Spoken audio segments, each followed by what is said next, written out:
So, good afternoon. Can you introduce yourself? Yes, I'm Jan Peeters.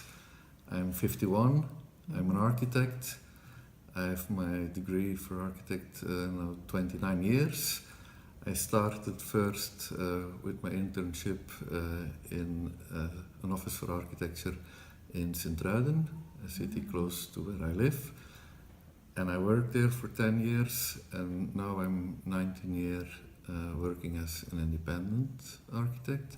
First alone, and then business was going well, and I started a practice for architecture, an office, and we're working with 5 people now. And we do mainly work for the housing sector, apartments and single family houses. Mm-hmm.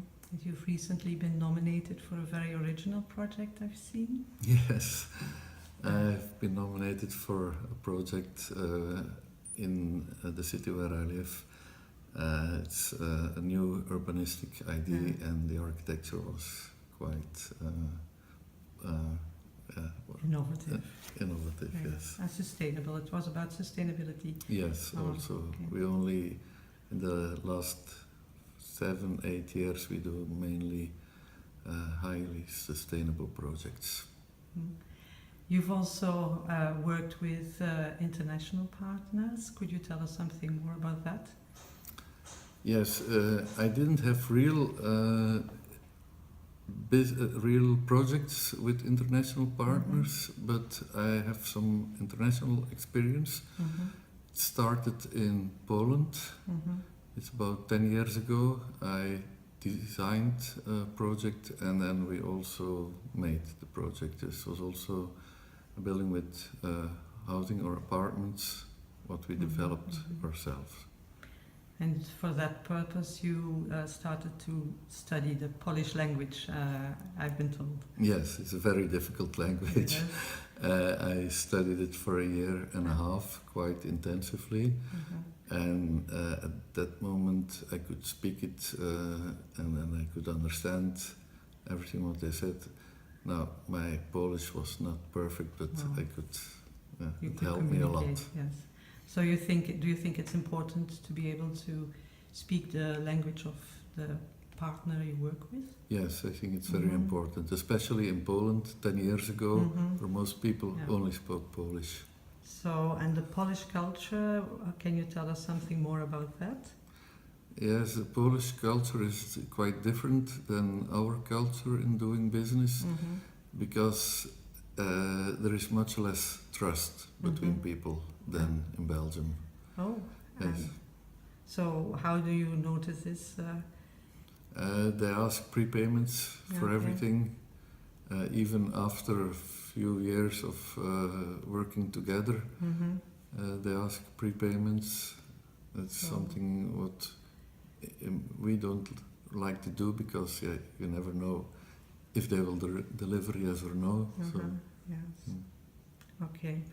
And you've also worked with other nationalities. You've not only worked in Poland, but you also worked with other nationalities here in Belgium. Could you tell us something more about that? Yes, we use a building, or we are designing for a building method. It's with SIP. These are structural insulated panels.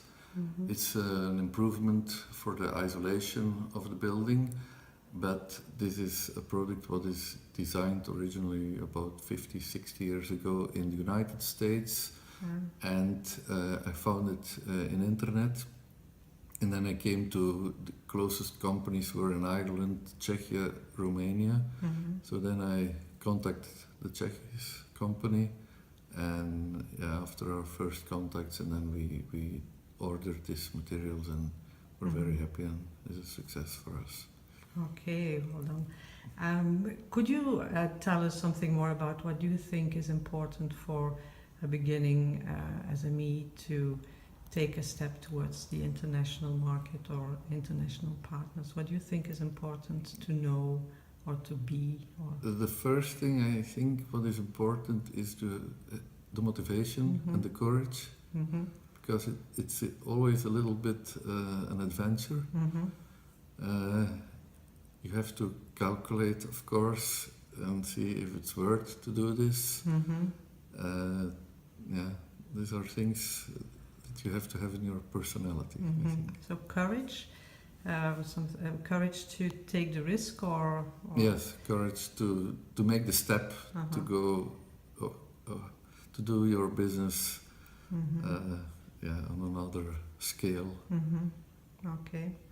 And besides courage, do you think there's other things about content, perhaps information you need to know about doing business in the other country, or about things related to your job, architecture, or is it the same? No, it's not the same. For example, the way how they build in Poland, it's different than the way how we build in Belgium. But you can always learn something from, because very often we repeat what the generation before us did, and they repeated what the generation before them did. And but that's not possible anymore, in my opinion, because the world is changing. It's changing fast, so you have to keep your eyes open and see how other people do it. And yes, so you've learned a lot. yes, I learned a lot as well from the business part as from the practical things, from buildings. Yeah. And how do you meet international partners? Is this something? Is this a purpose? Do you have a strategy, or how does it happen?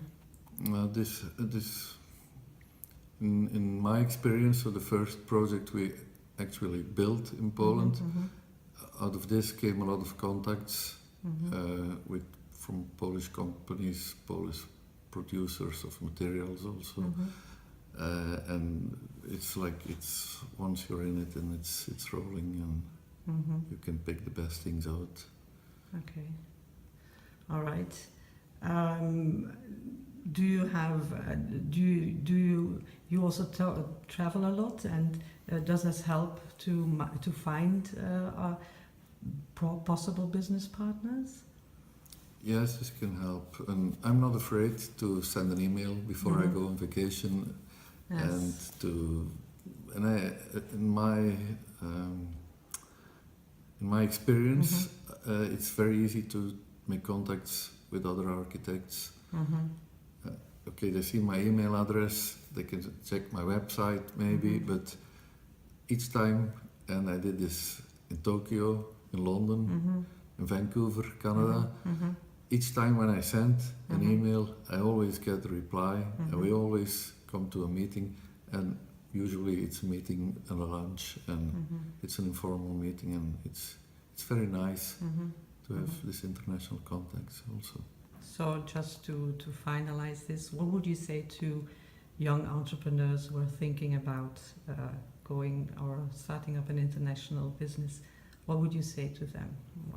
It's maybe a stereotype answer, but think out of the box and try to do something new, something what is not on the market, and it will be not always a success, but then you have to try again.